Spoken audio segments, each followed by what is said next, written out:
Hello, everybody, and welcome to the Diz Unlimited podcast, a little Disney news and discussion show. We are live right now on YouTube. Have you heard of it? It's new. It's a hot item in 2025. I am Rhino. I'm going to be leading this, what I am going to guarantee is going to be an unhinged discussion today, because there really wasn't a lot of news, so brace yourselves out there, everybody. Off the rails? Pretty much, yeah. All Buckle up, right. everybody. Hope you brought your seatbelts with you. I don't know who carries around a seatbelt. What good is that going to do you? That's just called a regular belt at that point. I am Rhino, and joining me today, we have Dreams Unlimited travel agent Hannah Anderson. Hey. We have the creepy clam Diz theme park correspondent Chloe, Carmen, San Cool Diego. Kid, Fiera. Where in the Fiera. world is she? God, I got all that way, and I said your last name wrong. That's okay. I Hey, was- howdy, hey. She's from Flavortown. I was kidding. Yeah, Flavortown correspondent herself, Chloe Ferreira. How is you, mayor guy? Oh, no, I meant to fix your camera. It's all blurry. Whatever. Oh, we'll deal no. with it. Okay. Sorry. It's I saw all the right. comment last week. Sorry, Oh. everybody. Yeah, been a busy week. Happy to be here. You know what? Let me get all the plugs out of the way, and I don't mean these hair plugs. Just kidding. I don't have hair plugs, but I would invest. Yeah. This and everything that we do here is brought to you by Dreams Unlimited Travel. They are experts at helping you plan the perfect Disney vacation. And when you book with them, it costs you nothing extra on your trip. You help support the channel, the content, the podcast, everything that we produce here at The Diz. You can head over to dreamsunlimitedtravel.com for a free, no obligation quote today. It is also brought to you by our Patreon supporters. And yes, we will be doing a live Patreon post show following this production. Production. That is open for everybody in the $5 and up tier. And you know what else, too? If you can't join it live, it stays there. So you get to watch it afterwards. So if you join now, you have a backlog of years of this Patreon show, plus tons of other content. Patreon.com/DizUnlimited. I Okay. kind of forget that sometimes. I'm going to be honest. You forget what? Diz Unlimited? No. I The forget job where I that I work. show up to every day. Every now and then I have to have someone walk me No, into the building. Yeah. I mean, that part is true. But the Patreon content stays there forever, like the live shows, because I mean, we definitely get unhinged on that. And sometimes I forget, like, oh, that's out there forever. So if you're if you're looking for some wild cards from us, it's out there. I remember, like, one time I filmed going at band away. camp. Here we go. One time at band camp. Sorry. There was this pie. I'm kidding. Oh, my. No. But I did a farewell video to Craig on the Magic, and it was very uncensored, and he found it, and he published it on Patreon. Oh, my God. No, he did not. Yeah, he did after he left. Of course he did. Of course he did. That's the Craig Williams it was way. bad. Yeah. It was meant with love, but it was bad. Jeez. It wasn't nice. Yeah. It was sassy. Okay. Nothing. That guy, you can't send him anything. He always keeps his receipts. I know he listens to this podcast too, still, so I'm going to hear about this later. okay. But yeah, how's everyone's weekend? What'd you guys get up to? I have a story to tell about what I got into this weekend, but Go ahead. You go first today. Yeah, right? you heard of two little film franchises called The Oh. Descendants and then the other one called Zombies? Yes. Well, I along with Hannah and her I child. was going to say, we and went, Eli, yeah. We were VIPs at the Zombie Ultimate Descendants. VIPs. I have a friend who works for the tour, and he invited me very kindly or whatever, and so we went to this thing. I didn't know what to expect. You know, I got into it. I spray painted my hair green because it's thing. Owen did too. His hair's still green. A little bit. Well, when I washed Can't out, get I out. was like, slime was in the shower with me. I rewatched Descendants 1 because I'd definitely seen that one. I've seen the second one too because I watched the trailer for the second one afterwards, and I was like, oh yeah, I've seen this. I haven't seen anything past that, and I had never seen any of the Zombies films, but I did watch Zombies 1. I'm gonna be honest with you guys. Chloe, you seen this one? You seen Zombies? You seen Descendants? No. Oh God. Oh, yeah. I've seen the first Descendants. Yeah. Okay. I Zombie actually slaps, think y'all. Zombies was pretty funny. Like, Really? and the music is good. It's like Bring It On, but if it was a Disney Yes. Channel movie, and then Perfect. also And they're also zombies. well, and then they're also like, They're doing the Office thing too. They're breaking the fourth wall. Yeah. Oh, that's fun. but they're also like, you know, I thought, well, how is it going to be a Disney zombie? Because surely they're not going to eat brains in this. And that is what they say they do. And there is that fear. Does it happen? I don't know. Watch the film. But I was still kind of like... No spoilers, no spoilers. It's such a... It is definitely Bring It On meets a Disney Channel movie that is...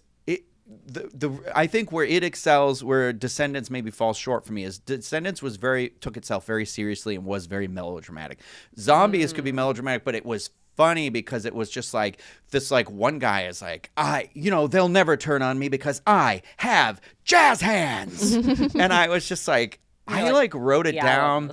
There's and it stars that girl, if you ever watched American Housewife, and it's like the oldest daughter, and then her boyfriend that was also on that show is in this, and it's like funny, and I'm actually looking forward to watching the other one because I guess the other three, because the second one has werewolves, the third one is aliens. No, the third one is vampire. No, the fourth aliens one's and then vampires. Yeah. What next? What'll be next? What's next? I kind of recommend it. I feel like we should do a Diz. We might have to do a Diz Patreon watch along for that one. Like I haven't done one of those in years. I know all the songs now. I'm ready. I'll be doing the dances and that's so fun. Owen makes me listen to the soundtrack on repeat now. And it's good. I'm not complaining. No, I saw your friend Amber's photos with the green hair. Yeah, they went to the Tampa time. show. So yeah, listen, yeah, it was wild. Yeah, it was. I have never heard 13-year-old girls scream so loud in my entire. I have those loop earplugs. Yeah. Thank God I remembered them because they were louder than the concert, and I was just like, but it was like it was a cool, fun production and something different and unique, and I was very happy that my friend. You've met my friend Chris, the Magical Foodies, on Instagram when we were at Disneyland before. You were with me. That's why I was like, he was the one who I don't know if I'm supposed to say that, who works for the tour, but he was just like, we're coming to town, and I was like, I'll go. That's fun. It was a good time. Yeah. It really was. Yeah, Owen had a great time. What'd you do? What'd you take a wild guess? Lots of Halloween Horror Nights. We had some good house runs, and then Sunday morning we decided to have a little break and have some Cracker Barrel breakfast. And we stopped by a few Spirit new logo, Halloweens. Old logo. Just kidding. The old logo. Wait, is it's the old logo, but good did you go to one with a remodeled inside though, or was it still the? It's old? remodeled inside. Yeah, it's the one Bummer. near Disney, I think, in Kissimmee. It's the one that's closest to me, but okay. Good service, good food, Halloween merch. They already have Christmas merch taking up like 30% of the store. Oh, that's I'm new. like, we're not done with Halloween yet, but it was good. Does Cracker Barrel do Halloween? Yeah. Yeah, they do. They do got these blow molds. They got a giant haunted house blow mold. Yes. It's awesome. They have some like blow molds this year. Wait, it's a blow mold? Mm-hmm. Oh. Yeah, girl. Yeah. Mm-hmm. And then my favorite thing at Cracker Barrel is random, but every season they come out with those little salt and pepper shakers, and there's like 4 or 5 different ones, and they're like $1. But for Halloween, they have a little cauldron, a skull, a scarecrow, a pumpkin, and so I'm gonna be like an old woman and just collect a bunch of salt and pepper shakers. Cabinet with them, and I like that. And then and then for movies, what'd you watch? I'm seeing Jaws tonight. We rescheduled. We were supposed to see it in IMAX over the weekend, but we rescheduled. You going to the Ultimate one? We're going to Jaws 3D tonight in Springs. Oh, 3D. Ooh, I don't think I wild. realized it was released in 3D. It's like specially formatted. So, yeah. And then last night we watched... Wait. Okay. It's the original Jaws in 3D, Yes. not Jaws. Jaws. Okay, I was Yeah, like, I wait was a about to minute. say, No, You're not going to Jaws 3D, Jaws right? Okay. pause. That is in Okay, 3D. Jaws Yeah. pause. Okay. Yeah. And then last night, have you guys ever watched Tucker and Dale versus Evil I with Alan have. Tudyk? I know the movie. I have not seen it. It's but I have it. hysterical. Like, it's one of those ones where I got it, but never ended up watching it. And I think about it often because apparently they want to make another one. Oh, Oh, good. huh. Yeah. It's just It's good? it's so good. Hunter was just like, trust me, you're gonna love it. And 5 minutes, and I'm like, oh, this is great. I love the It's- guy who plays opposite Alan Tudyk Yes. in that movie. Yeah. He was Sir like Pine or in something? a I forget ton his of name. stuff for a hot second there. Yeah. He starts the virus spread in the beginning of the first Planet of the Apes movie, the ones with Jimmy Franco Oh, and but it's from Johnny Lithgow. It's from First Eli name Craig, basis. who did Clown in a Cornfield, which is a Oh, recent which I've release. also heard it's is also good. Yeah. I haven't seen that So either. yeah, go watch some scary movies. Yeah, I need some more. I'm kind of like, I hate to say it, my Halloween movie list, like I'm through it already, so I need some new ones. And then I found the Zombies franchise, but I'm already, Yeah, you know. you're squared away. Yeah. There's 4 of those movies. Okay. I started watching Wednesday, the second season. Although I heard about Lady Gaga's in it for like all of a minute. I was like, oh man, I was hoping for more screen time, but I didn't even know she was in it until like I saw that like clip of it, and I was like, okay. Are you sure you're gay? You don't know? Girl, I don't know. Lady Gaga's in it. Come on. She busy. Well, yeah, that is Well, true. all right. We'll talk about some Disney stuff, and then we'll come back to all of this ridiculous stuff too. Just so that the comments don't start coming in here, and then start hearing about it, and everyone's going to start complaining because there are ads on YouTube and stuff like that. I don't know why I get anxious about it. It's not upset because obviously I want everybody who's watching. Yeah, I want you guys to tell me when there's something acting weird and if there's something strange in your neighborhood, and I want you to know who you're going to call. No, I do want to say before we get started, because I feel like sometimes it's just I get a little stressed. There's a little bit. I don't know why I'm doing this. Like, the pitch. Okay, Celine. I just wanted to say that I genuinely enjoy doing this show. I feel like sometimes I come in, sometimes I'm coming hot, sometimes I come in a little stressed out. I do see somebody asked a question about audio. That does happen on YouTube sometimes. Just hit that refresh button, anybody who's watching live. But yeah, I just wanted to say, not just that I enjoy doing the show, I very much do like doing the show. I like having the discussion with you guys here. I like having the audience around. I like doing the live. I like having the chat here. It is a little bit of a large undertaking for one individual to do, and hence why today there are no slides. There are just our faces. Well, just a little behind the scenes knowledge about how we do it is basically everybody has a different microphone, all these XLR cables that plug into a sound monitor, which is why I'm wearing headphones, and I should make everybody else wearing headphones, but I'm trying to be nice to them. But so I have to adjust that on the fly when sometimes they start to talk lower, or sometimes they get real excited and loud. I'm also guilty of it as well. It's very hard to hear my own voice over here. And then on top of that, so then all these cameras, just a fun behind the scenes for everybody, all have these mini HDMI cables that plug into a Blackmagic switcher up here. It's a little cute design. That is Magic. Yeah, did you guys not know that's what it's called? I'm not even theming it for Halloween. Oh, really? Yeah, it's called Black Magic. I'm not like, this witchcraft I have up here. And they all come into my cauldron, and then I add a little piece of my own tongue, and then we get the show started. This course called the Blair Witch Project. Yeah. No, so it goes into this little switcher. We have a bigger switcher in the I don't know what you call it, the corner, and. So all that comes in here. So I'm actively switching the cameras, listening to this, and then on the computer here is where we broadcast. So there's a third computer, and then I have my computer, which has the script up, because this computer can't have everything on it like that. And so I have become, and this is something that I would say thank you to everybody for, is one, the patience in learning this, but also it's challenging in a way that I enjoy and I like, but I appreciate everybody who's stuck around, who's dealt with this and things. I just wanted to tell everybody, this is kind of the... Dealt with it. You're underselling yourself. The tangle of everything. And I forget why I had started to tell you all this, but it was something where I was just wanting to say, basically the long and short of it is, I am happy to be here. I'm happy to do this. I'm happy to have all this doing.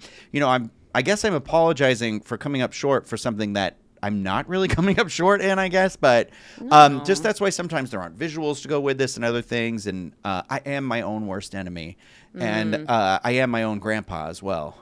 Sorry, that was a really deep cut. Yeah, what was that?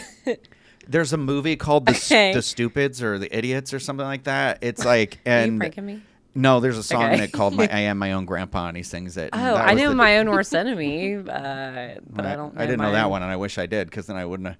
Who sings as it? Who was Roseanne's wife for a hot second? No, he was in True Lies. Roseanne's wife?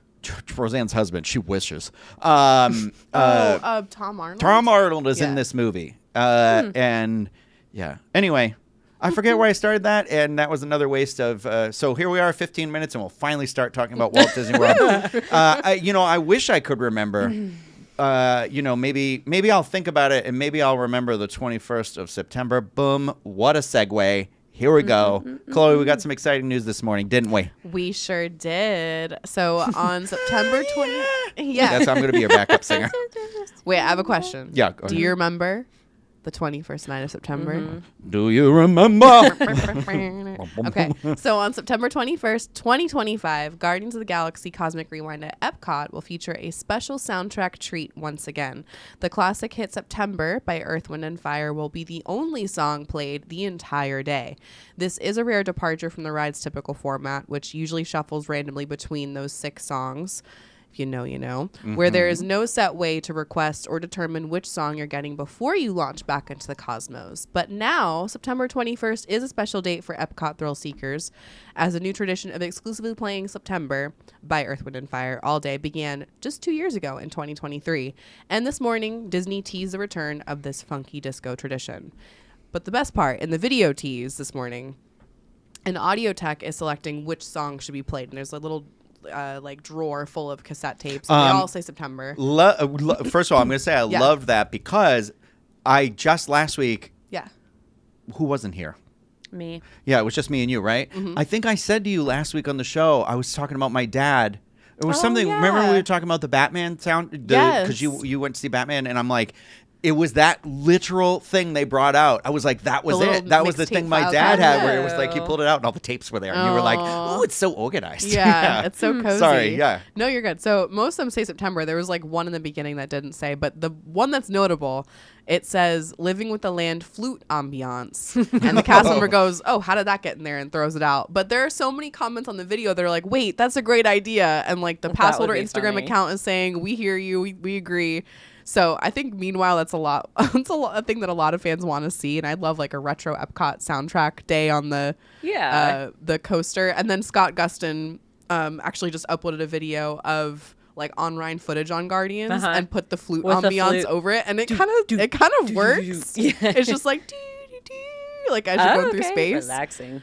But yeah, I'd love to see that. So yeah, if you're in town on the 21st of September, go ride Guardians. You're guaranteed to get September for one day only. And while we're at it, I would like a designated day for Tears for Fears. Everybody Wants to Rule the World. Yeah, girl, that's my favorite. I was just going to ask you what your favorite was. What's my favorite? Yeah, mine's September, so I got my day. Go on the 21st. Yeah, I think I've had September like the least. I think I want to say, because Chloe wrote it with me, definitely wrote it with me the first 3 times I did it, I think. And Media Day. I want to say Conga was my first one and the one I get the most. But Earth, Wind, and Fire is the vibe. Yeah. When it does it, and when you do the turn into space. You mean, Tears for Fears or Earth, Wind, and Fire? I meant Tears for Fears. Fears. Well, yeah, no, I don't know what feel I'm that too. saying. No, you're good. I liked what you said. Do you know a fun fact about Earth, Wind, and Fire? What? No.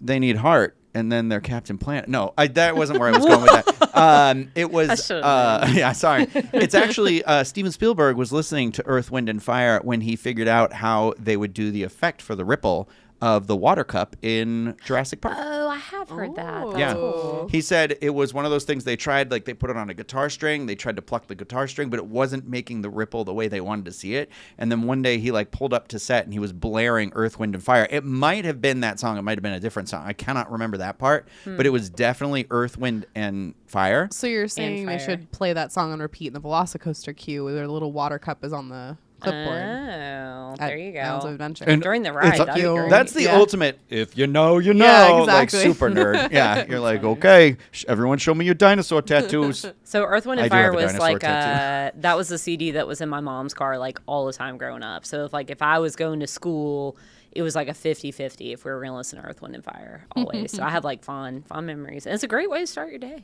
truly. Yeah. I started my day with, I'm trying to think, what was the song I played? What was the first song I played today? It was a good one, obviously, because I picked it. And I remember it. Yeah, I'm going to tell it to you. God, maybe Celsius really is eating the gray matter in my brain.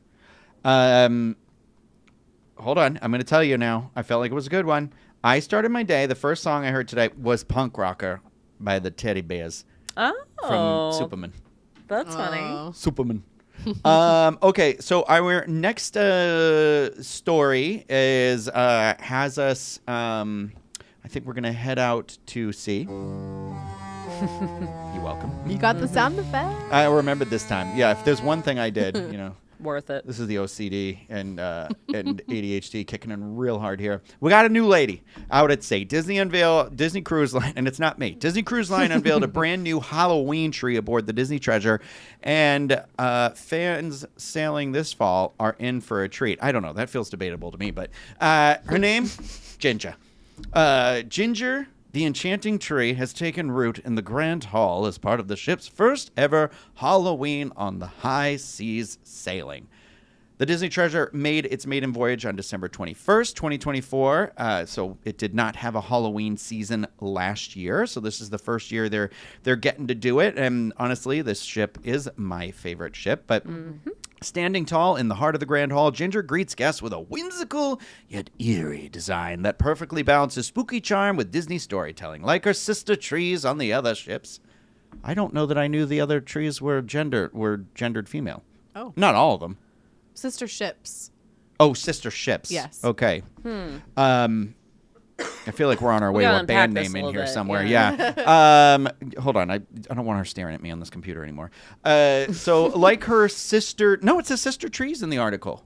Oh, sister ships, sister girl, trees. I'm pretty sure those classic trees. Those ladies. I know. Okay, I was like, I know some of them are supposed to be. They let themselves go. Wait, how do you know Okay. that, Chloe?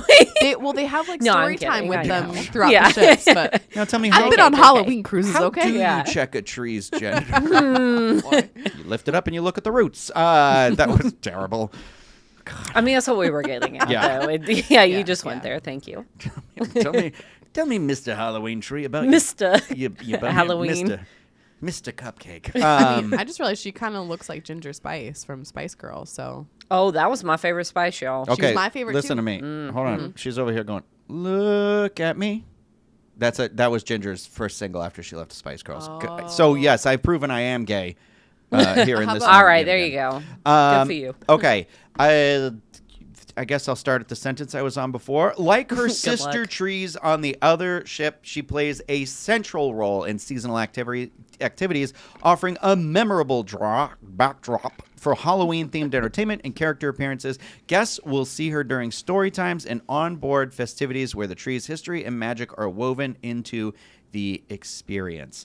Halloween on the High Seas sailings aboard the Disney Treasure also include costume parties, trick-or-treating, themed movies, and special appearances from Disney characters dressed in their Halloween best. But it's the Halloween tree that remains the star centerpiece and anchoring the celebration in a way that is unique to Disney Cruise Line. I was going to say DCL, but then I curved out of it. Disney. Disney Cruise Line. I'm going for that piratey vibe. With the Treasure being the newest ship in the fleet, guests have the rare opportunity to combine first-time experiences exploring brand new venues, restaurants, and entertainment with the added fun of holiday-themed magic. Seeing Ginger for the first time is sure to be a highlight for those sailing during the Halloween season.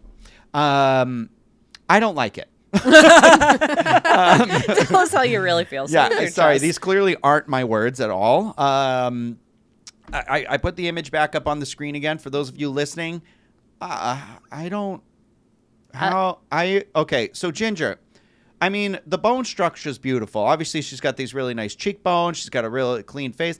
Her trunk. This is getting weird. It's like she's had some work done. Grandmother Okay. Willow. She's very brass she looking, is. giving Yeah. a young Grandmother Willow, Yes. the reboot Grandmother Willow, Yeah. where they've cast Some younger. plastic surgery, Grandmother. No, Willow. I'm Yeah. like From there. facelift. She's got a Grandmother. nose. She's got Her some pumpkins. I don't cheeks. like the pumpkins. Okay, the so this is the gourds. thing. They're not Her pumpkins. pumpkins? Yeah, this is the thing. Oh God, yeah. I just With- realized what I said. Sorry. No, you're good. With past iterations of the Halloween tree in the Grand Hall or atriums on Disney cruise ships, excluding the Wish, because the Wish is where they kind of diverged. They have a story with the Halloween tree where when you first get on the ship, he's just the tree. And then as your voyage goes on, more pumpkins are added, and there's like a story each night with how many pumpkins he has on his tree or something like that. So they tell a little story, and he's very Halloween-y. They have a lot of like Halloween themed bunting and autumnal decor throughout the atriums. I understand that the Wish and the Treasure and then soon the Destiny have very different looks to them. So I want to see a bigger picture with Ginger in the Grand Hall to see how like it the- looks all together. I'm sure like it's the really wide, pretty. yeah. Yeah, but up close, I'm like, where's our old tree? And Rhino, would you like to know the names of the trees from the other ships? Because I thought this was kind of fun. Yeah, tell me. Okay. Tell me. So there's So- what? Before you tell me, there's Yeah. 5, right? Including the treasure, now there's 6. Yeah. Okay. Can I guess? Yeah. This is a fun game, So right? what about When I Disney am unhinged. Magic? Okay. Okay. I already know one. You said Boo. So Boo is the one on the Disney Wish. Okay. I'm Which surprised is by not that. very Sounds fitting. more fun than Yeah. she actually Yeah. is. And then there's one called Reap. That's on the Disney Magic. Okay, so I'm trying now. I'm like, this is a fun game for me. Don't say what it is in the chat Okay, if you're okay. watching this live, because I'm like, I want to figure out other Halloween words. Is one called Eek?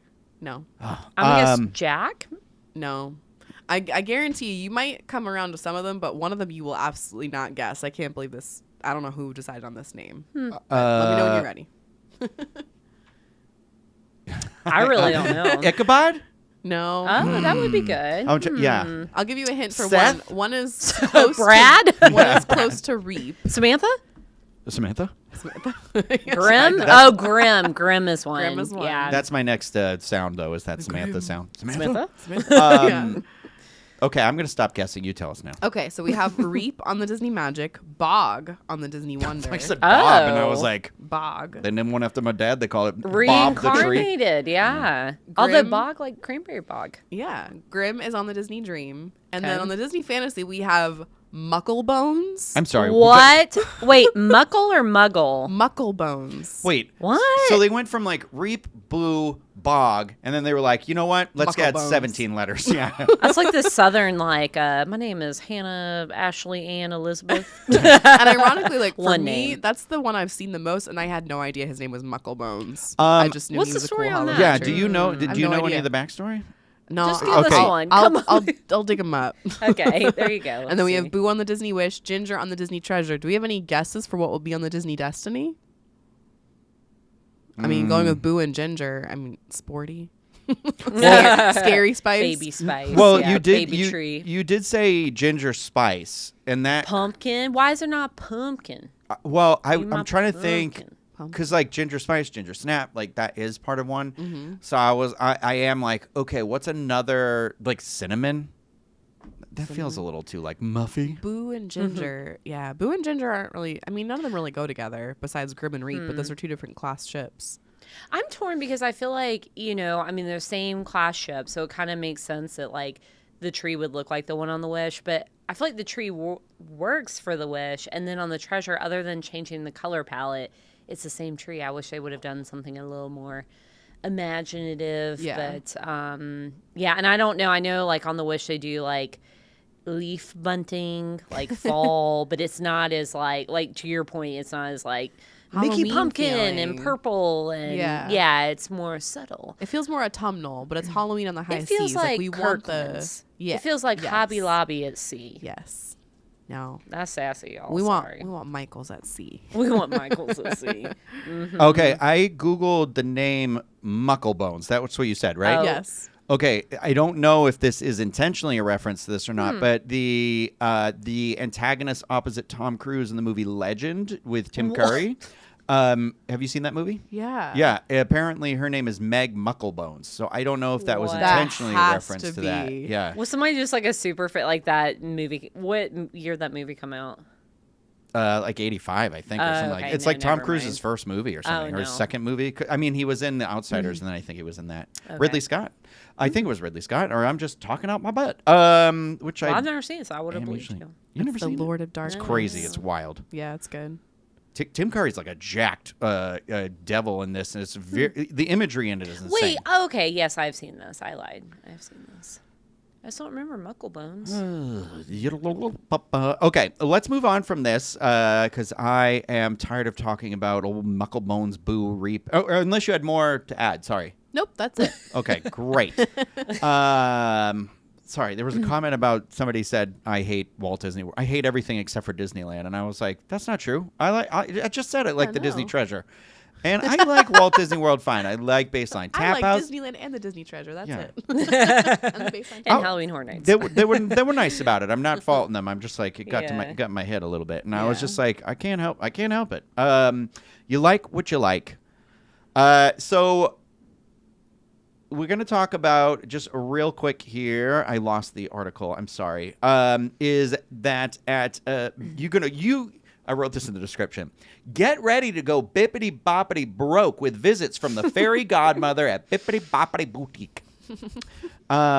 So magical updates are on the way for the Bibbidi Boppity Boutique at both Walt Disney World and Disneyland Resort. Beginning in early October, young guests visiting the boutique will enjoy new enhancements designed to make their transformations even more memorable. One of the most exciting updates is the addition of special visits from the one and only Fairy Godmother. Known for her kindness and signature Bippity Boppity Boo, she will bring an extra touch of Disney magic to the boutique experience. I have lost the ability to read. Her appearances promise to add more charm and excitement for children as they step into the royal treatment and see their fairy tale wishes come true.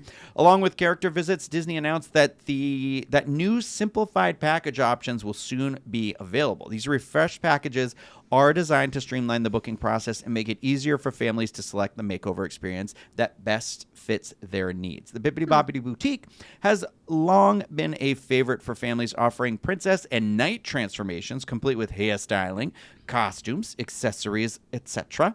We are really hoping that, well, I'm not going to say that sentence because I don't care. I didn't realize they've both been closed since the pandemic.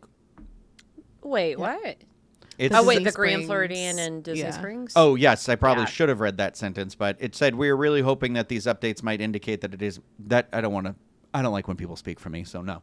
But with the update in October, families planning fall trips to Walt Disney World or Disneyland Resort can look forward to the refreshed and even more enchanting experience at the Bibbidi Boppidi Boutique. From Buca de Beppo, from meeting the Fairy Godmother to enjoying Can you sit in the Pope room to have your hair done?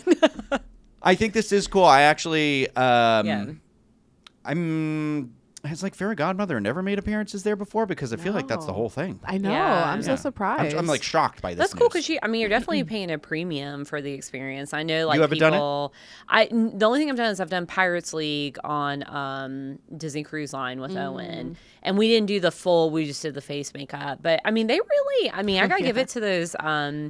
Cast members, crew members, like it's a magical experience, and that's a big part of people's vacations. And I'm surprised every time I go to book it for a client, like, I mean, this thing books up. So I mean, it's in high demand. The only thing that makes me worried is, like, it is a premium experience, and if you add a character, like, I'm assuming the prices are probably going to change. But I don't know. I will say, I guess the we in that article can be me, because I do hope they open up Disney Springs and Grand Floridian. Like, every time I walk past there and it's closed, I'm like, why is this not open? Like, it's just one of those reminders of, like, the budget cut stuff. Where is it at Disney Springs? It's by the splash pad. Oh, yes. And the toy, what is where that? the VR thing used to be. Yeah. Yes, it's like over there. And then one of the Grand Floridians, like on that second floor over to the right. But it just, I don't know, it's just a reminder of, like, COVID stuff, I feel like. And it's in high demand. So I'm like, why wouldn't you do it? Okay, here's another hope for you is, like, this is not something I've done, but they, like, I feel like that bun hairstyle, I call it the facelift, because it's like, I mean, they just, like, with the stretch hair them gel. back. Yeah. It's like in Mrs. Doubtfire where they, like, pull the thing off. Yeah, exactly, right. So, I mean, personally, I would Any like that closer for me. and you'd be ma. Yeah, do your imitation of a hot dog. Ooh, that was good. Yeah, good so for I would listening like to people. see some more hairstyles. That would be cool. But and hey, Fairy Godmother, Queen. I'm excited about this. I will tell you the nickname for her that we had in my apartment when I was a cast member, off the air, because it is 100% inappropriate. But I didn't make it up. But I remember when I used to work at Hollywood Studios, the kids would come in and, like, their hair would be like, it was like someone had blasted their heads with a cannon full of glitter, and they were like so excited about it. And I remember they used to do for the boys, they would have the little, like, Mickey. Oh, they would do like a little Mickey in their head. I Did you forgot ever have about this that. done, Chloe? Because you're a native. No, I didn't actually. My mom just, like, bought us Disney princess dresses when we were little, and then we knew the little trick of, I don't know if you can still do it, but you can just ask for pixie dusting when you go in there, so they'll sprinkle some glitter on your head with a magic wand. And we just did that a little bit. I don't if they still do that, but I I haven't been since the pandemic. I did that when I did my little like tradition stay at Magic Kingdom. We did that. So I am going to give parents out there a little bit of a tip right now. You know, as a AWOC, an adult without kids, I feel like it's my job to tell you how to raise and parent your children. Obviously, good. I'm being kidding and sarcastic and everything. Please do not send me emails. I would like people to send me nice emails. You are good with kids. But one of the things I think this is growing up in the lower class of what I grew up in is being very crafty, and we buy off season. I know that us in this room are also very similar in this way. Yeah.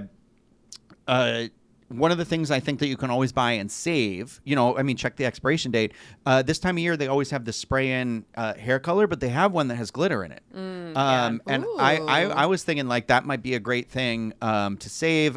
I don't know if that can be in a – I'm pretty sure it can be in a check bag. Yeah. Not a carry-on. Not a carry-on. That's right. You know, batteries are not in the check bag, but the Lysol cans can, or whatever. But you know, those will be like they're like $3 at like a local department store. Probably a little bit more at Spirit Halloween, but those are a great thing to buy like off season, because I was thinking about when Chloe said like the pixie dust thing. It's just that little extra thing that might be really fun to get you like really excited for the vacation. So it's one of those things where I'm like, we used to do that all the time when I was a kid. I mean, I still do it. I still do it with my mom when I go home for Christmas. We literally go gift wrapping shopping like after Christmas, and she saves it for years, and it'll come down and you're like, oh, I completely forgot I bought 14 rolls of this Wakanda Forever wrapping paper. Yeah, I do that as well. It was $1. I don't know what to tell you. I feel like also another tip is they offer, as of now, they offer packages where you can like just do the hair, you can just do the makeup, and then they have packages that include the whole kit and caboodle, where you can get the gown and the accessories and all the things. Do they still do the night one too? Yeah, I think so. And on Disney Cruise Line, they do like a ship cap. They do like a Captain Mickey, and then they do the pirate makeovers as well. But those princess dresses are like, that's a lot on if you're coming in late July. And there's all these companies now that do, and even Disney's starting to do it, where they do their princess dresses, but they're like made of cotton.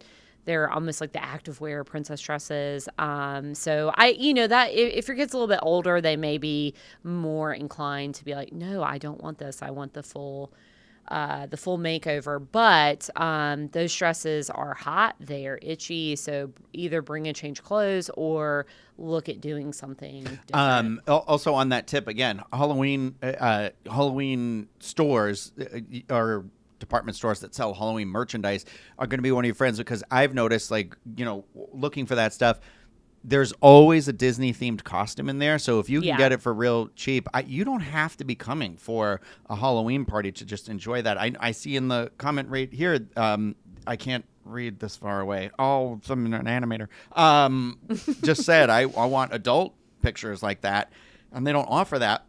They should, but I think those are fun ways to get yourself excited, but also, like, your kid, pack that costume. You can get a princess dress way cheaper at one of those things than you Target, can get down wherever, here. And then dress them up and then send them off to the Bippity Bobbidi boutique to get that. It's a Bippity Boppity discount. I don't know. That you know what? This would be that would really kind of be a fun idea to think about. Like, what are we should do an episode or a discussion topic one day, and it's just like all those, like, we'll just brainstorm about tips and tricks about the things that we can make it like the cheapest way to get the add-ons ahead of time, sort of a thing. Like, I was thinking about that. The costume's a cheap way. Like, for me, the High School Musical jersey I got that I did wear as a costume during Mickey's Not So Scary, but I was asleep in those. But then I was like, you know, wait for your box lunch cash, but then bring it down to Disney and wear it. Like, I'd wear it to Hollywood Studios because they used to have the show there. Mm-hmm. And you're not alone in this. We're all in this together. Yeah. Boom, nailed it. Okay. Okay. So I have another story here, and I haven't ultimately read it yet. But Walt Disney World is going to be honoring. I want to say the word celebrating, but it doesn't say it here in the title. We'll be honoring Hispanic and Latin American Heritage Month. Which happens from September 15th to October 15th. For some reason, they only get a little slice, a little half in each of there. I said just give them, they're having a tough time right now. Let's give them both months. So there is as guests, I'm just going to read the article here. Bacalhos, I don't know how to say this. Bacalhos kicks off celebration as the Grand Marshal at Magic Kingdom. As guests stroll through Magic Kingdom on September 15th, they'll be able to see Grammy Award-winning Latin pop duo Bacalhos lead the way as Grand Marshals before the Festival of Fantasy Parade, kicking off the Hispanic and Latin American Heritage Month party. From waving hello to park guests to hugging popular Disney characters, you get to watch a celebrity hug a Disney character. What a fun thing to do. Jorge Villamizar and Andre Lopez will be celebrating the month at the most magical place on Earth. The fun doesn't stop there because they're also going to be performing later that night as part of the Eat to the Beat concert series at Epcot International Food and Wine Festival 2025. Can you believe that?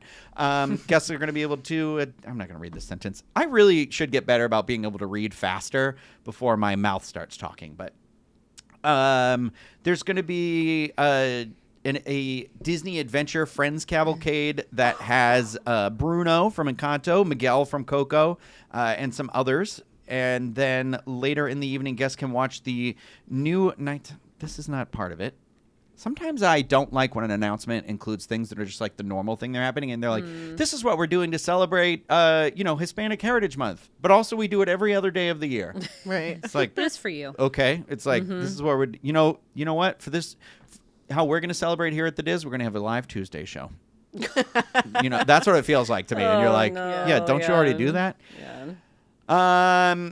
At Epcot, at Communicore Plaza stage, guests can sing, dance, and join the fun-filled Celebración Encanto, a sing-along show that features favorite songs from the film, which is also something they already do regularly. This is starting to feel like they're kind of just like, hey, we already celebrate this stuff, Yeah. Especially we're not doing more menu items. I'm not going to lie.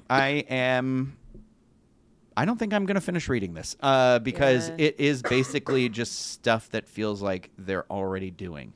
And I don't mean to cut that short, and I don't mean to make light of the I can't even find the right word to say right now, but the horrors that people of Hispanic and Latin heritage right now in the United States of America are facing on a daily basis, and the terror that they have to face as they leave their house. As somebody who lives with a person of that nature, of a brown-colored skinned person, is like, I kind of have to watch this person kind of cry and be afraid to leave the house every day, and it's very heartbreaking. And I don't mean to bring the news down here, and I'm not preaching to anybody, but I like to say, it doesn't take a lot to kind of imagine what life is like for somebody different than you. And, policies aside, debating all that things aside, there's no denying that people that look different from me right now and historically are facing quite an awful time. So I do like that Disney is highlighting what they're doing. I feel like, at least reading this article, does feel a little cheap to me. I'm with what you said, Hannah. I wish there were more menu items. I know for AAPI month, like when they were doing the Asian stuff, there was a lot more of I feel like that. They've kind of scaled back on that too, and that unfortunately that makes it feel, I think, a little political. But I don't know. I feel like Disneyland's really they really shine in this department with like Lunar New Year, and then they do what is they do a Spanish heritage, the Coco Familia. Yeah, they have one too. Whoops, they have one celebrating De los Muertos. Yeah, I was gonna say there because it's like rolled into the Halloween celebration, but it goes a little bit after because I believe De los Muertos is like November 3rd. I thought it was 1st. Oh, it's the 1st. I think I'm thinking of like Three Kings Day is like January 3rd or something, but January 5th, 7th. 5th. Girl, I want to say 5th. I don't know. See, uneducated. But I don't know. You know what? The best thing about doing a podcast and a live thing like this is, it's on the internet. And our friends who watch the show or listen to the show, I always welcome you to please leave a comment. I'm not an expert on any of this stuff. I'm certainly not an expert on speaking about a walk of life that I have not experienced. And so I welcome that conversation and that sort of thing. And if you are somebody who is afraid to have that conversation or thing like that, I think maybe we need to search a little more inward. And I'm not trying to bring it down. And again, this isn't about any of that other stuff. It's just about generally being open and kind and empathetic and, and the thing that I love about Disney parks, about Universal parks, about things like that and the thing I love about Halloween and the reason why we talk about Halloween so much is on Halloween, I feel like it's one of the most inclusive holidays there can be, because anybody and everybody can partake, and you can be anybody, anything, anyone you want to be, and the judgment kind of leaves. And because like crazy costumes, crazy outfits, crazy hairstyles, all that stuff, it's part of it, and we love it. We laugh, we smile, we get scared, but we get but then we're happy, and then it's this whole thing that is just so wonderful about it.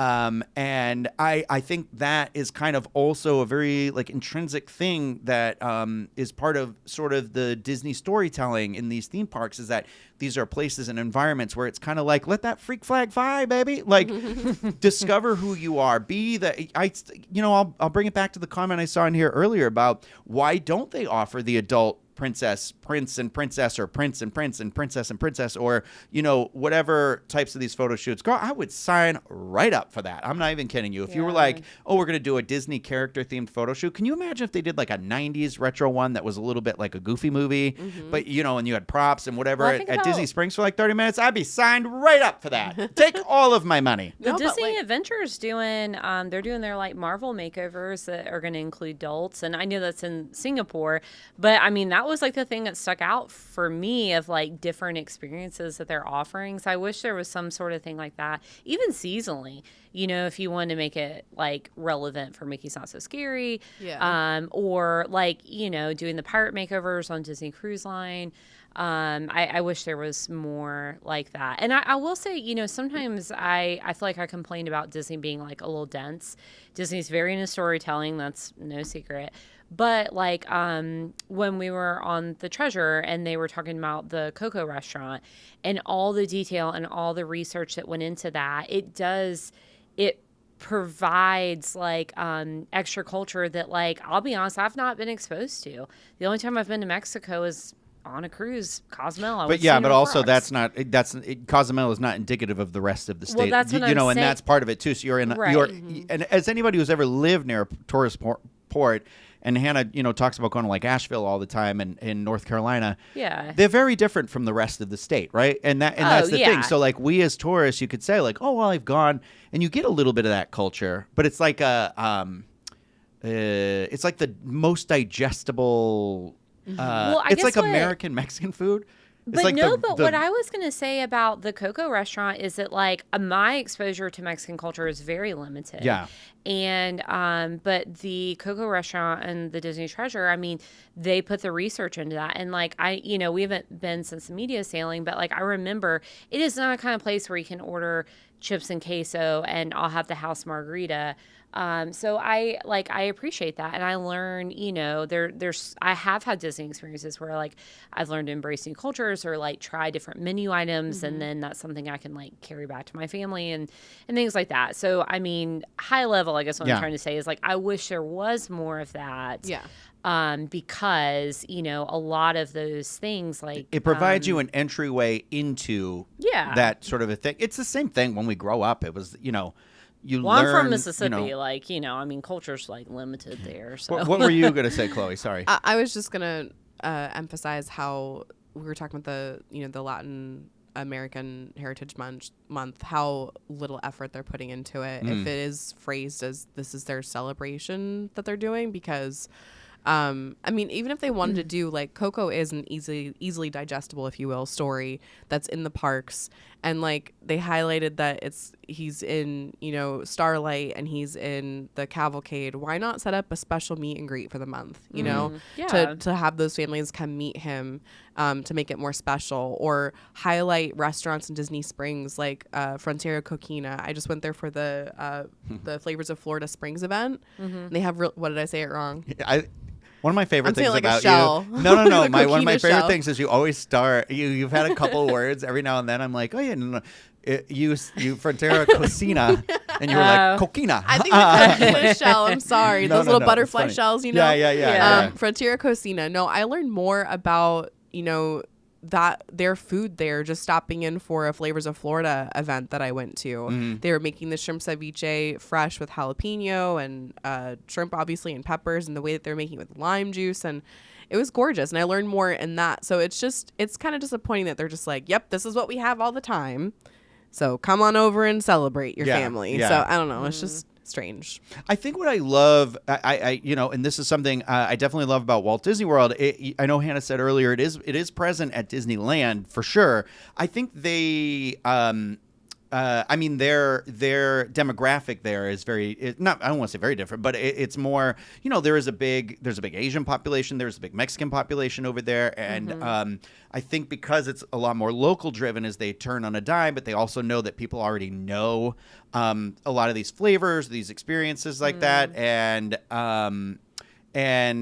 it allows them to maybe go deeper into some of that exploration. Whereas at Walt Disney World, you know, it's a little bit of a different demographic. But I still love that because here, what's different, this is one of the things I like, we have Epcot that brings us into that area. We also have Animal Kingdom and talking about research and what goes into the different cultures. And so the representation there, you know, of Asia is a very different part of Asia represented there than the average typical American, I think, is used to. And it is this really cool, I think that's one of the things I get very excited about Disney, especially now that I'm getting older. And it's one of the things that I loved about film school is sort of, and film school, they taught us about being like, okay, like name a movie you like, and then you kind of break it down backwards. What are the elements that are contributing to this that you like? And you're like, oh, I like the score. And then you realize like, oh, the editing, I hadn't thought about it. Or the production design, things like this. And Disney is doing that in this interestingly, like a very cultural way, especially with like Animal Kingdom. You're like, well, what is it that you like about it? And then you learn more. It's like the pill and the peanut butter. You're like having it together. Or you're like taking your vitamins and everything together, and it's like really, I don't know, it's really cool, and I kind of, that's the thing that, you know, sometimes you have to stop and really ask yourself, like, what is it? What is the thing that you really enjoy about it? And you're like, oh, it's this thing that was subtly happening and I had no idea, you know, that I was learning. Because I always, you know, you'd be a little kid and you're like, I didn't come to this theme park to learn, you know, but you do. And it's cool. It's the thing I love about the human experience is connection is through stories, is through culture, is through all these things. And I think it's just like it's really kind of a beautiful thing. I think when we really stop and think about it. And, you know, I think a lot more people, if they pause for a moment to think about those sort of things about Disney that they like, I think it opens up this part of you that's more empathetic, that's more makes you start diving deeper and things like that. I don't know. It's really cool. It's just one of those things that I sometimes wish we had more time in life to stop and just kind of meditate and ruminate on these sort of ideas and things like that too. So. I am going to take a moment and acknowledge somebody in the chat who I feel like is prodding for some like negative reactions, but I feel like what I'm going to say about what they're saying in here is I know there's a comment in here that says majority of people don't care and don't have any empathy. And there are I will tell you it feels that way sometimes. Well, I am struggling with that in my life at this point a little bit. Like I do feel like there is an element of dystopia that hangs over us in the air every day. And that could be true, but you can also be the change that you want to see in the world. And I choose not. I do challenge myself sometimes. And the thing that does it for me is when I walk my dog, where I will be in a spiral, I'll be sad or, you know, thinking about my dad or my nephew is still missing and thinking about the stresses of this thing. And sometimes I have to stop myself. And I'm sort of like, there are so many people that are helping me share that story looking for my nephew. And I'm like, how lucky I am that I have that in my life. You know, how amazing it is that when we go to these Disney parks that we get to meet some of you out there and talk to you and about the things you love and where you're staying with your families and hear about that experience. I love that. Like I very much enjoy that. It makes my day, honestly. And I'm not saying it to be nice. I'm not saying it to get a like on the video. I'm not saying about any of that. I genuinely like hearing that we hopefully the thing at the end of the day for me is that we made your day a little bit better. Not just that we helped you plan a better vacation or we just gave you sort of an outlet to alleviate some of that dystopian mist in the air, but that genuinely if you are having a really hard time and you need somewhere to go and turn that makes your day a little bit better. I'm glad to be a part of that. And I understand that there are a lot of really crappy things in the world, really a lot of crappy people, but I want to know at the end of the day that I am trying to contribute to make the world a better place than the one I came into it. And it can sometimes feel like you are the person climbing up a mountain during an avalanche, you know, but that doesn't mean you have to let go. You can still hang on to the side of the mountain and maybe you'll get through, you know, and that's all you have to hold on to. It takes it's pebbles to move mountains. You cannot move the mountain at once. And that's how I feel about it. So I would encourage everybody out there to be that way. And I'm not an expert. I'm not a preacher or any of this. Easier said than done, obviously, because a lot of days I am a little testy person. Everybody in this room can attest to that. Yeah. But right now in this moment, I'm going to say it to both of you because I'm feeling it. I am very happy and lucky and fortunate to be in this room with both of you. And you've made my day better by being in the room with both of you. So I'm going to get emotional. I'm going to get emotional. Oh, no. Chloe, I'm throwing you a curveball now, though, because we have one more story I want to talk about before we lose this audience. Which one? The D23 story, because I was taken by this. I'll start you, but you carry me away here. And I expect you to carry my full weight. It's about 250 pounds right now, so I hope you wear your back brace today. Did not, but it's okay. The D23 convention, like the ultimate Disney fan event that happens in Anaheim, I believe Scott Gustin either confirmed it or maybe they announced it, but somebody asked if you're familiar. So they did announce recently that the event is going to happen next August. I think it's like the 14th. 14th through the 16th of August. Yeah, and it is going to involve the Honda Center, which is where a lot of the presentations are going to be. And then you're also going to have the convention floor, which is in the Anaheim Convention Center. This year, though, there is a big change coming, and the Emporium Vendor Hall is not going to be a part of it. Yes. So take me away, Chloe. Tell me. I love how I was like, be positive, be positive. Tell me about this garbage, Chloe. Yeah, we're ending on a sad note today. Yeah. All right, so D23, the Ultimate Disney Fan Event, which is previously known as the D23 Expo, will no longer include the Emporium, which is the beloved vendor hall, when the event returns in 2026. As reported by Scott Gustin on X or Twitter, past D23 vendors were notified via letter that the vendor booths will not be returning in any form. The letter stated, "Thank you so much for being a past Emporium exhibitor for D23, the Ultimate Disney Fan Event.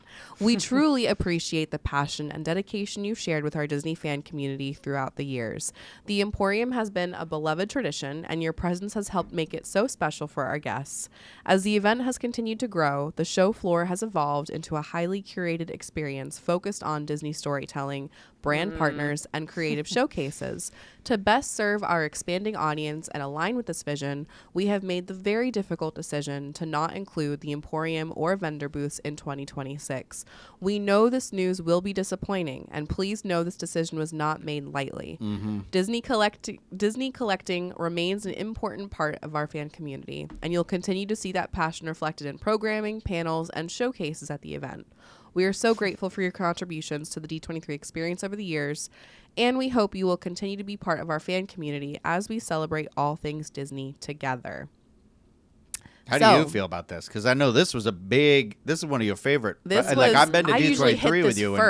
And often. Last year, the biggest purchase I made at the expo was from one of these vendors. It was a map, right? It was an original Disneyland Paris 1992, like huge wall map. I still need to get it framed. Yeah, you were really excited about that. I was so excited about it. Yeah, so the Emporium was officially introduced in 2015, but it had been a part of the event even earlier than that, just like vendor spaces. I was taking a look at the show floor map, and the Emporium takes up just a fraction of the show floor. So I'm like, what in the world do they have planned for this spot? It seems kind of silly. And they say that, it wasn't taken lightly. It was very difficult to reach this decision. But my guess is, coming from my previous career, I worked closely with Disney events at the Disneyland Hotel, and I actually also helped vend at D23 as well. There are some laws in place with the union in Southern California where any vendor has to pay a fee with every single item that comes in and out of a convention. Yes. And they have gotten exponentially worse. I know that this was the case at D23 as well. I don't know if it was as bad as my experience at the Disneyland Hotel, but it was either by weight or it was by a handheld box that you could bring on a rolling cart, and those fees go up. And I know that there were some vendors, even at D23, that they were barely breaking even. It was more for exposure and being part of the community. They weren't making a whole lot off of things, and also collectibles were highly priced because of that. But all that to say, there was definitely a way that they could continue on with it. That was just like my 2 cents on it. But no, I'm going to miss it because it was definitely, like I said in my article, it brought a certain level of warmth to that, to the D23, because everything else, like, it is fun. It's all Disney. Yeah, it's very cold, though. It's very corporate. Sure. It's very official. And D23 started because of the Disney fan community doing their own thing. And Disney's like, hold on, we got to rein this in and do our own thing. And they gave people a small piece of the Emporium, the vendor hall, and now that's going away. Right. So that's... I can't help but be disappointed about that, and I hope that, I don't know, they go back on it, or maybe there will be some cool panels showcasing collectibles. But like I said, that was one of my favorite things to go and. Well, it was kind of like, what was the treasure you could find? Right. Yeah, and I don't mean the Disney treasure. Yeah, maybe okay, Sage. Yeah, Sage. I'm surprised. I feel like this is a big part of any convention or any Comic-Con style event is like these other vendors and collectibles and things that like you wouldn't be able to get. And there is something about like, I mean, because it's a fan event, like that's how you meet like-minded people who maybe, you know, have the same niche interest as you. But I mean, to your point, I mean, that makes more sense to me because I went to D23 for the first time ever last year. Yeah, and how many posters did you take away from that? I took away 2, and I know where this is going. But yeah, it's interesting how some of them ended up in the garbage. Skeleton Crew. Yeah. At the I know Westin. those are a very hard thing to bring back. A flat 11x17 poster, but you know. Honestly, I'm on sorry, your grave. Wrong. I will write I know. Mother, I wife, didn't even poster throwawayer. Poster, yeah, exactly. Poster I put it in the recycling thing in the hotel. Well, thank God for you. Yeah, so hopefully, so one of my takeaways from D23 is that like it was crowded, and a lot of the official experiences that they had, like the Hulu section and the things where they were. What was the Abbott Elementary one? Yeah, Ava Fest. Yeah. That was huge. Those things, I mean, it was very cool, but they were extremely crowded, and they were doing giveaways and things. But it's almost inaccessible. And it does take up a lot of space. So it's just, I don't know, it's kind of a bummer. And okay, I'm going to think about one of my beefs from last year was I did the virtual queue and waited in line for the Disney store experience that was on the second floor. And most of that stuff was on the Disney store website the next day. Yeah. And I'm like, you're telling me, and I could have used a discount there, and I didn't get a discount in person. Yep. And I'm like, you're telling me I mean, that was a huge chunk of real estate. It feels like a bait and switch, too, a little bit. It does. The Pixar mini golf, which was very cute, very cool. Not a lot of people took advantage of it. It's now full-time at the Pixar Place. I'm not going to lie to you. I don't think I realized I was there. Until you just said it. Wait, I don't think I knew it was at D23. Place? Oh, yeah. That's where it started, and they just moved it. So, and nobody was really taking advantage of it either. So I don't know. I feel like there was a workaround for it. And also if the vendors showed up, they wanted to be there. So, I mean, if you were having trouble finding vendors, that's one thing. But I mean, to your point, they were getting something from it. Have you ever been to MegaCon that happens here in Orlando? No, neither of you? Okay. No. Well, then we're making a pack. We're going in the next one. I think it's usually like end of February, beginning of March or something. Well, I remember it was right before Stella Nova opened, and Stella Nova you know what? near the convention I think we were center. Traveling during the weekend of it. That seems to keep happening. Oh, yeah. One of my favorite things about MegaCon is like Orlando's biggest convention. It's been bigger every year, and it was crazy this year, but or the size of it looked crazy this year. I wasn't able to go because I think we were on the cruise or something during that time. But the reason why I'm bringing this up is my favorite thing to do there is to go through Artist Alley. Mm-hmm. So it's like booth after booth after booth. Literally, it's probably the size of the vendor hall that we're talking about for D23. But I love fan art. Like, I love, like, there's this company, Dead on Arrival, DOA.com. Yes. Not plugged or whatever, but Chloe knows it because they had a Hook shirt. Mm-hmm. And it's the only time I've ever seen Hook merchandise, and that movie means so much to me. And obviously Robin Williams, and I can do my impression again. But did you used to think you were funny? I did until today, and you have proven me wrong. I've noticed and to be a mega nerd now, and this is what the thing is. What? I also go to the official Power Rangers convention, which happens have every guessed 2 years. that? I unfortunately haven't been able to go because D23 last year was right before it, and I have a feeling it's going to happen again, and I have to pick and choose at this point. Either way, I need to tell you what happens at the official Power Rangers convention versus the one that happens in Orlando, which is called Ranger Stop. At Ranger Stop, there will be, again, an artist area, and there was this one artist, and he did the most incredible like posters, and he actually sold them as like poster prints, and that never happens. Like a 24 by 36, and they had one of like the Turbo movie, and it was just like this really amazing thing. They can't sell stuff like that at the official Power Rangers convention because they're not officially licensed. Yeah. So one of the things that, to Chloe's, what she was saying is like, one of my favorite things is about the stuff that people make and do is that like, so the Power Rangers wear a communicator.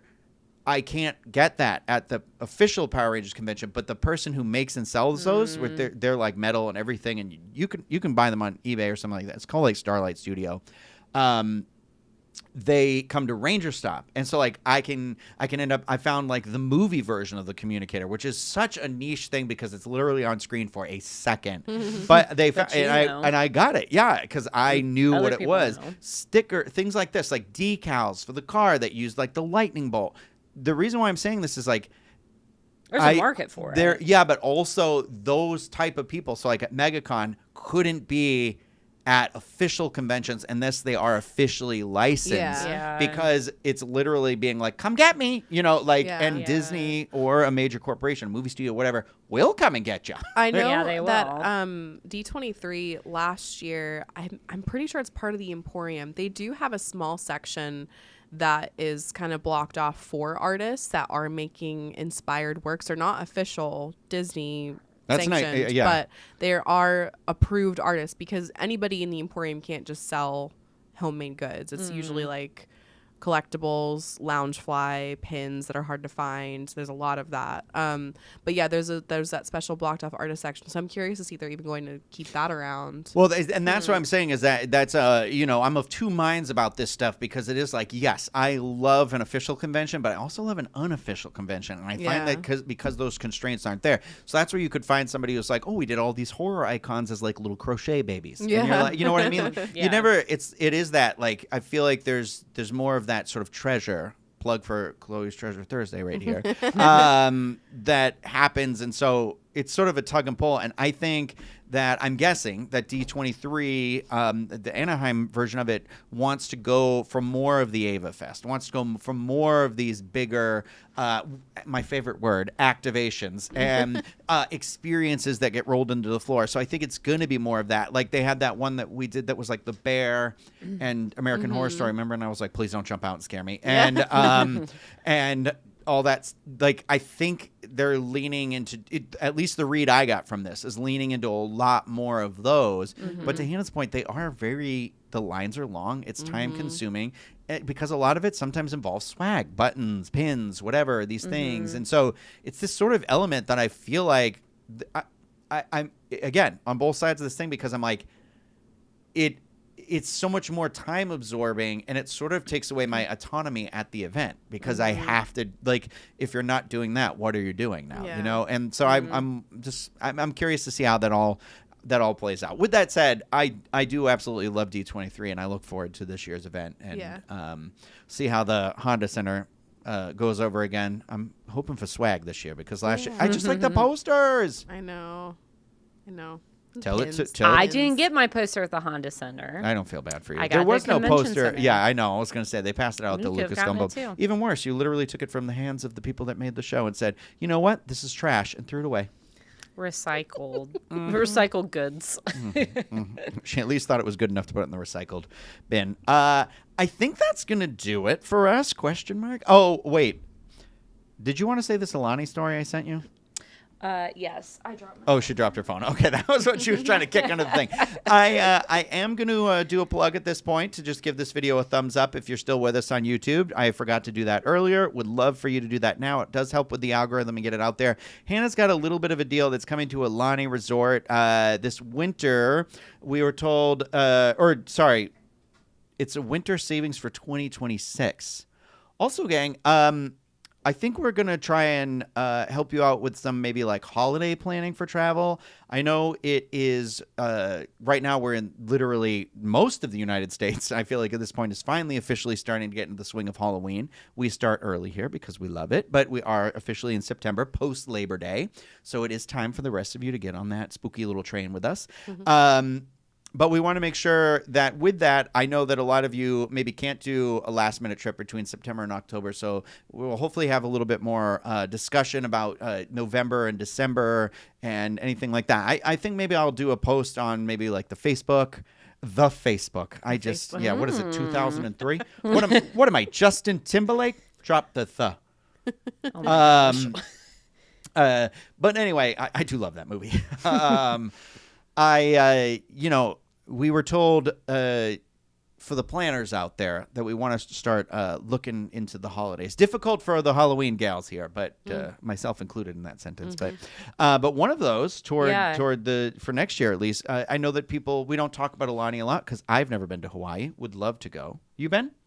I've been to Aulani. I have not. You've been? I've been to Aulani. Just bougie It's been a Mississippi while. girl over here. She'll be like, oh, in Mississippi where we used to play with the stick in the wheel. And then she'll be like, but my long weekend in Aulani. Hannah, inside of all of us are two wolves. Yeah.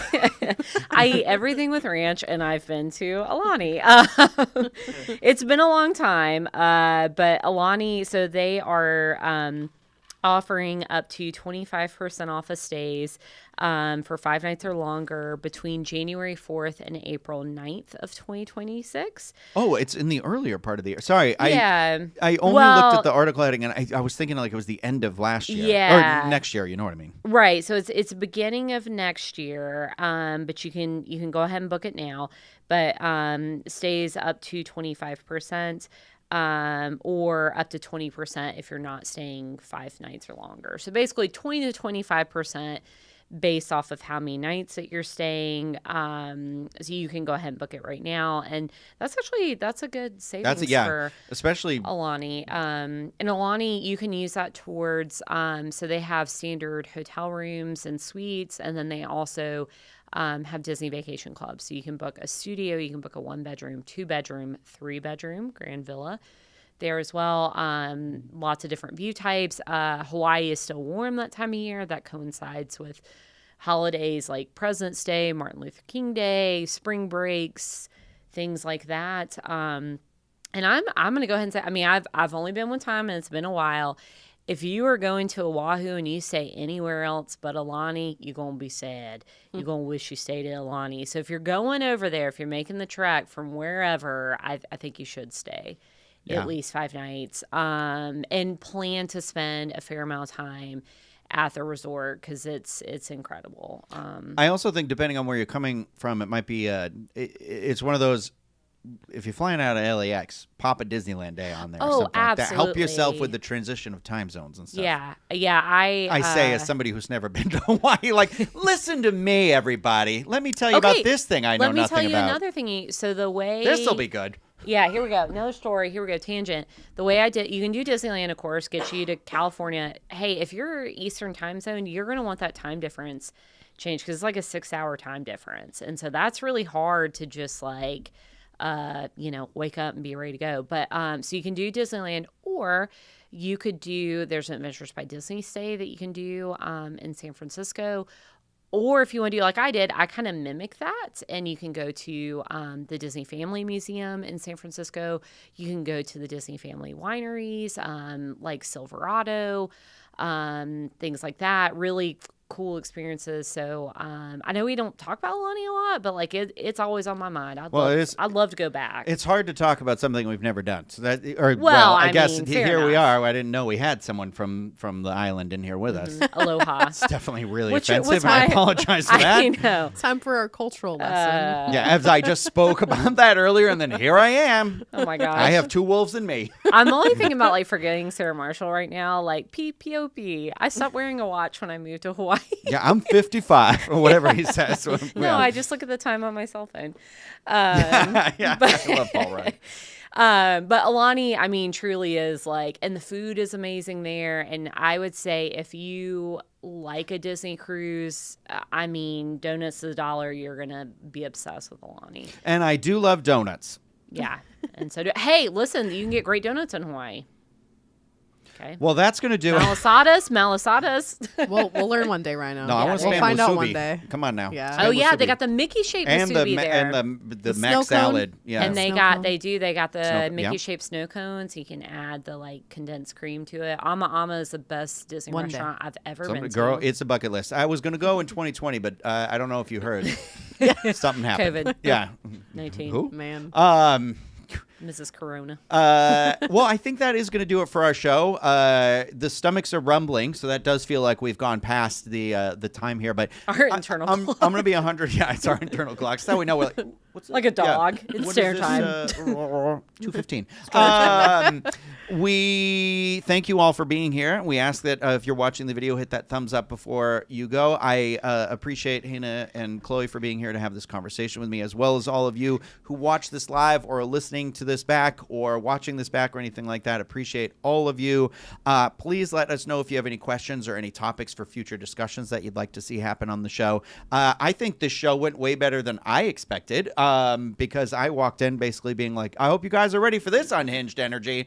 Like and it. it was a lot of fun. I really Yes. appreciated it. So if you are one of our Patreon supporters in our $5 and up tier, stay tuned to Patreon. We are going to post the link for our post show just after we have some lunch, but stay tuned over there, and hopefully some of that energy continues over there. I guarantee it will after our stomachs are full of some, I think we got pizza on the, not just any pizza, I think some pizza skulls, some Halloween-themed pizza on the horizon for the rest of us. But thank you, everybody. Again, if you're listening to this, rate and review the podcast wherever you're consuming this.